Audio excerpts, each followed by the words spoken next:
എല്ലാ വിദ്യാർത്ഥികൾക്കും പുതിയൊരു വീഡിയോയിലേക്ക് സ്വാഗതം. ഈ വർഷത്തെ പോളിടെക്നിക് ഡിപ്ലോമ കോഴ്സുകളിലേക്കുള്ള സ്പോട്ട് അഡ്മിഷൻ നാളെ മുതൽ ആരംഭിക്കും. വിദ്യാർത്ഥികളുടെ പ്രത്യേകം ശ്രദ്ധിക്കേണ്ടത് നിപ ബാധ സംശയിക്കുന്ന സാഹചര്യത്തിൽ DDMA ചെയർപേഴ്സണായ മലപ്പുറം ജില്ലാ കളക്ടറുടെ നിർദ്ദേശപ്രകാരം 22/7/2024 മുതൽ മലപ്പുറം ജില്ലയിൽ നടത്താനിരുന്ന റെഗുലർ ഡിപ്ലോമ പ്രവേശനത്തിനായിട്ടുള്ള കൗൺസിലിംഗ് ഇനിയൊരു അറിയിപ്പ് ഉണ്ടാകും വരെ മാറ്റിവെച്ചിരിക്കുന്നു. അപ്പോൾ വിദ്യാർത്ഥികൾ അക്കാര്യം പ്രത്യേകം ശ്രദ്ധിക്കുക. അപ്പോൾ മലപ്പുറം ജില്ലയിൽ നാളെ മുതൽ ഉണ്ടാകുന്ന ഈ ഒരു കൗൺസിലിംഗ് നിർത്തിവെച്ചിട്ടുണ്ട്. അപ്പോൾ ഇനിയൊരു അറിയിപ്പ് ഉണ്ടാകുന്നത് വരെ അത് മാറ്റിയിട്ടുണ്ട്. അപ്പോൾ അതുകൊണ്ട് തന്നെ നാളെ അത് ഉണ്ടാവില്ല. അപ്പോൾ വിദ്യാർത്ഥികൾക്ക് ഇതുവരെ ഈ ഒരു പോളിടെക്നിക് ഡിപ്ലോമ കോഴ്സുകളിലേക്കുള്ള പ്രവേശനത്തിനായിട്ട് അപേക്ഷ സമർപ്പിക്കുകയും എന്നാൽ നിങ്ങൾക്ക് ഇതുവരെ അലോട്ട്മെൻറ്റ് കിട്ടാത്ത വിദ്യാർത്ഥികൾക്കും കിട്ടിയിട്ടുള്ള വിദ്യാർത്ഥികൾക്കും ഈ ഒരു കൗൺസിലിങ്ങിന് നിങ്ങൾക്ക് പങ്കെടുക്കണമെങ്കിൽ കൗൺസിലിംഗ് രജിസ്ട്രേഷൻ ചെയ്യണം. ഇന്നാണ് അതിൻ്റെ ലാസ്റ്റ് ഡേറ്റ്, അതായത് ജൂലൈ 21 ആണ് ഇന്നാണ് ലാസ്റ്റ് ഡേറ്റ്. അപ്പോൾ അതുകൊണ്ട് തന്നെ ഇതുവരെ അപേക്ഷ സമർപ്പിച്ച വിദ്യാർത്ഥികളായിരുന്നാലും ഈ ഒരു സ്പോട്ട് അഡ്മിഷനിൽ പങ്കെടുക്കാൻ താല്പര്യമുണ്ട് എങ്കിൽ ഇവിടെ counselling or spot admission registration എന്നുള്ള ലിങ്ക് ഉണ്ട്. അപ്പോൾ ഇതിൽ ക്ലിക്ക് ചെയ്തുകൊണ്ടാണ് സ്പോട്ട് അഡ്മിഷനിൽ പങ്കെടുക്കാനായിട്ട് തുടങ്ങുന്നത്. അപ്പോൾ ഇവിടെ application number, one time registration number അല്ലെങ്കിൽ മൊബൈൽ നമ്പർ എന്നിവയിൽ ഏതെങ്കിലും ഒന്ന് കൊടുക്കുക. അതിനുശേഷം നിങ്ങളുടെ ഡേറ്റ് ഓഫ് ബർത്ത് കൊടുക്കുക. അതിനുശേഷം നിങ്ങളുടെ ജില്ല, ഏത് ജില്ലയിലേക്കാണോ നിങ്ങൾ പങ്കെടുക്കുന്നത് ആ ഒരു ജില്ല സെലക്ട് ചെയ്യുക. അതിനുശേഷം ഓക്കെ കൊടുക്കുക. അപ്പോൾ ഈ രീതിയിൽ ഇതേ പ്രോസസ്സ് തന്നെ നിങ്ങൾക്ക് മറ്റൊരു ജില്ലയിലേക്ക് കൂടി അപ്ലൈ ചെയ്യാവുന്നതാണ്. അതായത് നിങ്ങൾക്ക് ടോട്ടൽ 3 ജില്ലകളിലേക്ക് അപ്ലൈ ചെയ്യാം. ഇതിനോടൊപ്പം തന്നെ ഈ ഒരു 3 ജില്ലകളോടൊപ്പം തന്നെ നിങ്ങൾക്ക് താല്പര്യമുണ്ടെങ്കിൽ ഇടുക്കിയും വയനാട് കൂടി അപ്ലൈ ചെയ്യാവുന്നതാണ്.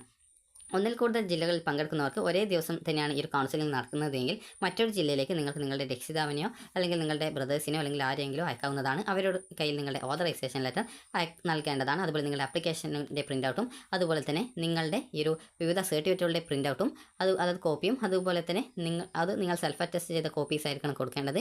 അതുപോലെ തന്നെ നിങ്ങളുടെ ഈ ഒരു കൗൺസിലിംഗിൻ്റെ രജിസ്ട്രേഷൻ സ്ലിപ്പും കൊടുക്കേണ്ടതാണ്. അപ്പോൾ ഈ ഒരു കൗൺസിലിംഗിൻ്റെ രജിസ്ട്രേഷൻ സ്ലിപ്പിന് വേണ്ടിയിട്ട് print counselling or spot admission registration slip എന്നുള്ളതിൽ ക്ലിക്ക് ചെയ്യുക. അതിനുശേഷം ഇവിടെ ആപ്ലിക്കേഷൻ നമ്പറോ വൺ ടൈം രജിസ്ട്രേഷൻ നമ്പറോ അല്ലെങ്കിൽ മൊബൈൽ നമ്പറോ നൽകുക. അതിനുശേഷം ഡേറ്റ് ഓഫ് ബർത്ത് കൊടുക്കുക, ഓക്കെ കൊടുക്കുക. നിങ്ങൾക്കത് പ്രിൻ്റ് ഔട്ട് എടുക്കാവുന്നതാണ്. ഇനി വിദ്യാർത്ഥികൾ ശ്രദ്ധിക്കേണ്ട പ്രധാനപ്പെട്ട കാര്യം, നിങ്ങൾക്ക് ഇവിടെ വേക്കൻസീസ് കൊടുത്തിട്ടുണ്ട്. അപ്പോൾ ഈ ഒരു വേക്കൻസി വേണമെങ്കിൽ ജസ്റ്റ് നിങ്ങൾക്ക് പരിശോധിക്കാവുന്നതാണ്. അപ്പോൾ ഇവിടെ നിങ്ങളുടെ ജില്ല സെലക്ട് ചെയ്യുക. അതുപോലെ തന്നെ പോളിടെക്നിക് കോളേജ്, ഏത് പോളിടെക്നിക് കോളേജാണോ വേണ്ടത് അത് സെലക്ട് ചെയ്യുക. അതിനുശേഷം ഓക്കെ കൊടുക്കുക. ജസ്റ്റ് നിങ്ങൾക്ക് ഇവിടെയുള്ള വേക്കൻസീസ് മനസ്സിലാക്കാം. ഏതൊക്കെ കോഴ്സുകൾ എത്ര വീതം വേക്കൻസി ആണുള്ളത് എന്നുള്ളത് നിങ്ങൾക്ക് ഈ രീതിയിൽ മനസ്സിലാക്കാവുന്നതാണ്. ഇനി വിദ്യാർത്ഥികൾ ശ്രദ്ധിക്കേണ്ടത്, ഇനി എങ്ങനെ അലോട്ട്മെൻറ്റിൽ പങ്കെടുക്കണം എന്നുള്ള കാര്യം നമുക്ക് നോക്കാം. അപ്പോൾ ഇതായിരിക്കും പല വിദ്യാർത്ഥികൾക്കുമുള്ള സംശയം. അപ്പോൾ വിദ്യാർത്ഥികൾ ഈ ഒരു അലോട്ട്മെൻറ്റിൽ പങ്കെടുക്കുന്നതിനായിട്ട് നിങ്ങൾ ചെയ്യേണ്ട പ്രധാനപ്പെട്ട കാര്യം, ഇവിടെയുള്ള ഈ ഒരു രജിസ്ട്രേഷനൊക്കെ ചെയ്ത് കഴിഞ്ഞാൽ പ്രിൻ്റ് ഔട്ട്, ആ ഒരു കൗൺസിലിംഗിൻ്റെ രജിസ്ട്രേഷൻ്റെ ആ ഒരു സ്ലിപ്പ് പ്രിൻ്റ് ഔട്ട് ലഭിച്ചു കഴിഞ്ഞാൽ, അതായത് ഈ ഒരു കൗൺസിലിംഗ് രജിസ്ട്രേഷൻ ചെയ്തതിൻ്റെ സ്ലിപ്പ് നിങ്ങൾ പ്രിൻ്റ് ഔട്ട് എടുത്ത് കഴിഞ്ഞാൽ, അല്ലെങ്കിൽ അതിൻ്റെ PDF ഡൗൺലോഡ് ചെയ്തെടുത്ത് കഴിഞ്ഞാൽ നിങ്ങൾ ചെയ്യേണ്ടത് ഇവിടെ counselling or spot admission schedule എന്ന് പറഞ്ഞിട്ടുള്ള ഒരു ലിങ്ക് കൊടുത്തിട്ടുണ്ട്. ജസ്റ്റ് അതിൽ ക്ലിക്ക് ചെയ്യുക. ക്ലിക്ക് ചെയ്യുമ്പോൾ ഇവിടെ നിങ്ങൾക്ക് കാണാൻ സാധിക്കുന്നതാണ്. നിലവിൽ ഇപ്പോൾ പത്തനംതിട്ടയും ആലപ്പുഴ ജില്ലയിലും ഷെഡ്യൂൾ വന്നിട്ടില്ല. ചിലപ്പോൾ നാളെ രാവിലെയോടെ വരുന്നതാണ്. അതുപോലെ മലപ്പുറം ജില്ലയിലേത് മാറ്റി വെച്ചിട്ടുണ്ട്. അതുകൊണ്ട് തന്നെ മലപ്പുറം ജില്ലയിൽ വിദ്യാർത്ഥികൾ പങ്കെടുക്കേണ്ടതില്ല. അതുപോലെ തന്നെ ഈ ഒരു പത്തനംതിട്ടയിലും ആലപ്പുഴ ജില്ലയിലെയും ഈ ഒരു ഷെഡ്യൂൾ നിലവിൽ വന്നിട്ടില്ല. അത് വരുന്ന സമയം കറക്റ്റായിട്ട് നിങ്ങൾ നോക്കുക. ഇനി എങ്ങനെ ഈ ഒരു അലോട്ട്മെൻറ്റിൽ പങ്കെടുക്കണം എന്നുള്ളത് നോക്കാം. ഞാനിപ്പോൾ തിരുവനന്തപുരം ജില്ലയിലേക്കാണ് അപ്ലൈ ചെയ്തതെന്ന് കരുതുക. അപ്പോൾ ഞാനിപ്പോൾ തിരുവനന്തപുരം ജില്ലയിലെ ആ ഒരു ഷെഡ്യൂൾ ഡൗൺലോഡ് ചെയ്തെടുക്കുന്നു. അവിടെ ഷെഡ്യൂൾ കാണാം, അത് ഡൗൺലോഡ് ചെയ്തെടുക്കുന്നു. അപ്പോൾ ഇത് ഡൗൺലോഡ് ചെയ്തെടുത്ത ശേഷം, അതായത് നിങ്ങൾ റാങ്ക് നോക്കേണ്ടത് നിങ്ങളുടെ സ്ട്രീം 1ൻ്റെ റാങ്കാണ് നോക്കേണ്ടത്. അതായത് സ്ട്രീം 1ൽ നിങ്ങൾക്ക് എത്രയാണോ റാങ്ക് ഉള്ളത് എന്നുള്ളത് നോക്കുക. അപ്പോൾ നോക്കിയ ശേഷം നിങ്ങൾക്ക് ഇവിടെ കാണാനായിട്ട് സാധിക്കും. അതായത് ഓരോ പോളിടെക്നിക് കോളേജിൻ്റെയും ഡീറ്റെയിൽസ് ആയിട്ട് കൊടുത്തിട്ടുണ്ടാകും. ചില പോളിടെക്നിക് കോളേജിൻ്റെ ഇന്ന റാങ്ക് മുതൽ, അത് റാങ്ക് 1 മുതൽ റാങ്ക് 10,000 വരെയുള്ള വിദ്യാർത്ഥികൾ എന്നാണ് പറഞ്ഞിട്ടുണ്ടാവുക. അങ്ങനെയെങ്കിൽ സ്ട്രീം 1ലെ നിങ്ങളുടെ റാങ്കാണ് നോക്കേണ്ടത്.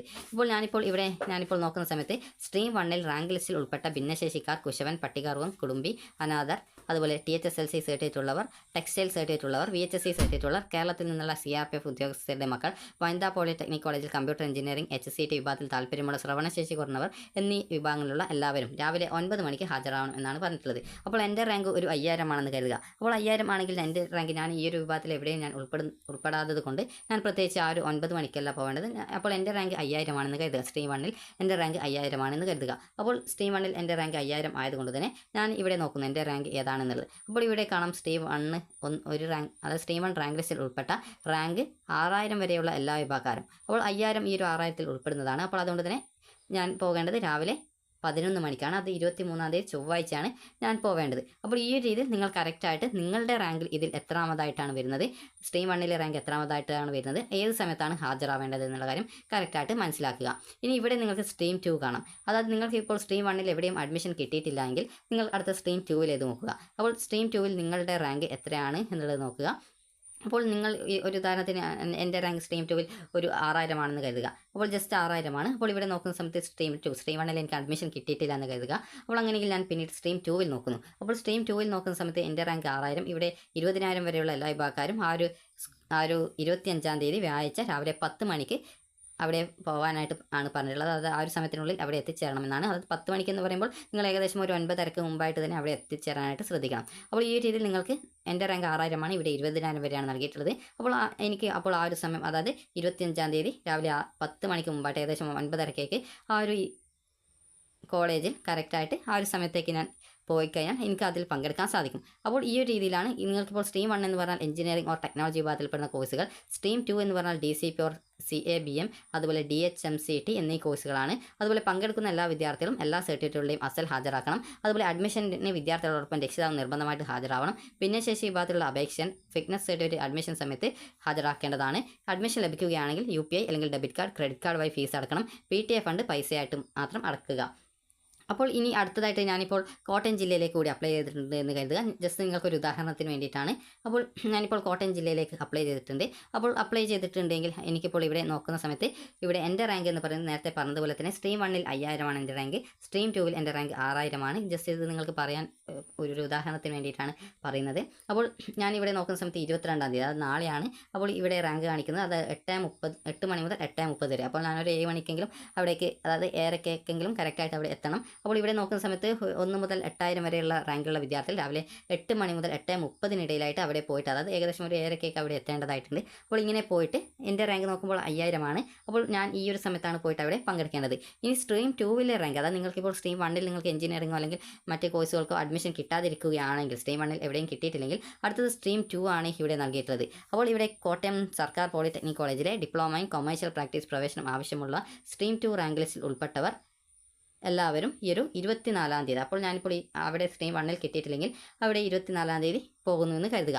അപ്പോൾ ഈ ഒരു രീതിയിൽ നമുക്ക് താല്പര്യമുള്ള ആ ഒരു പോളിടെക്നിക് കോളേജിൽ കിട്ടിയിട്ടുണ്ടോ എന്നുള്ള കാര്യം നമുക്ക് ഈ ഒരു രീതിയിൽ, അത് കിട്ടിയിട്ടുണ്ടോ എന്നല്ല, ഈ ഒരു രീതിയിൽ നമുക്ക് പങ്കെടുക്കാവുന്നതാണ്. അപ്പോൾ നിങ്ങൾ നോക്കേണ്ടത് നിങ്ങളുടെ സ്ട്രീം 1-ലെ റാങ്ക് എത്രയാണ്, അപ്പോൾ നിങ്ങൾ എപ്പോഴാണ് അവിടെ ഹാജരാവേണ്ടത് എന്നുള്ളതും, അതുപോലെ ഏത് ദിവസമാണ് ഏത് സമയത്താണെന്ന് നോക്കുക. ഏത് സമയത്താണെങ്കിൽ ഒരു ഉദാഹരണത്തിന് രാവിലെ 9 മണിക്കാണെങ്കിൽ നിങ്ങൾ ഏകദേശം ഒരു 8 മണി 8:30 ആകുന്ന സമയത്തേക്ക് അവിടെ എത്തിച്ചേരാനായിട്ട് ശ്രദ്ധിക്കുക. കാരണം ലേറ്റായി പോയത്, കാരണം നമ്മൾ പ്രതീക്ഷിച്ച രീതിയിൽ ബസ്സും കാര്യങ്ങളൊന്നും കിട്ടണമെന്നില്ല. അപ്പോൾ അതുകൊണ്ട് തന്നെ ആ ഒരു കാര്യം പ്രത്യേകം ശ്രദ്ധിക്കുക. ഇനി മറ്റൊരു ജില്ലയിലേക്ക് നിങ്ങൾ നിങ്ങളുടെ രക്ഷിതാക്കളെ അല്ലെങ്കിൽ മറ്റാരെങ്കിലും അയക്കുന്നുണ്ട് എന്ന് കരുതുക. അങ്ങനെയെങ്കിൽ നിങ്ങൾക്ക് ഇവിടെ ഓതറൈസേഷൻ ലെറ്റർ എന്ന് പറഞ്ഞുകൊണ്ട് കൊടുത്തിട്ടുണ്ട്. അപ്പോൾ ആ ഒരു ഓതറൈസേഷൻ ലെറ്റർ നിങ്ങൾ ഡൗൺലോഡ് ചെയ്ത് പ്രിൻ്റ് ഔട്ട് എടുത്ത് അത് ഫില്ല് ചെയ്ത് നിങ്ങളുടെ രക്ഷിതാവിൻ്റെ കയ്യിൽ കൊടുക്കുക.